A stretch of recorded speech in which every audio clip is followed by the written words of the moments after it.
Right ఇక రైతు రుణమాఫీకి సంబంధించిన విధి విధానాలు రూపొందించాలని ముఖ్యమంత్రి రేవంత్ రెడ్డి అధికారులను ఆదేశించారు.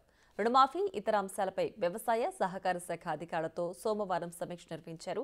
ఎన్నికల సమయంలో ఇచ్చిన హామీ మేరకు రైతు రుణమాఫీ అమలు చేసేందుకు ప్రణాళికలు సిద్ధం చేయాలని అధికారులను ఆదేశించారు. 2 లక్షల రూపాయల వరకు రుణాలు ఉన్న రైతుల జాబితాను సిద్ధం చేయాలని సూచించారు. పూర్తి స్థాయిలో బ్యాంకర్ల నుంచి రైతుల వివరాలు సేకరించి అర్హులను గుర్తించాలని తెలిపారు.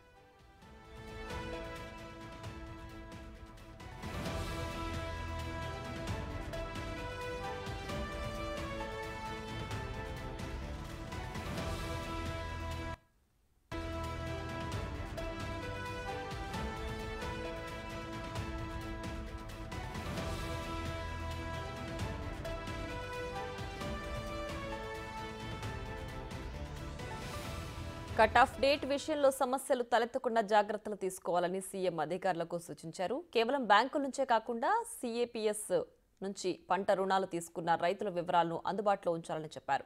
2 లక్షల రూపాయల రైతు రుణమాఫీ చేసేందుకు పూర్తిస్థాయి వివరాలతో పాటు అవసరమైన అంచనా వ్యయాన్ని రూపొందించాలని అన్నారు.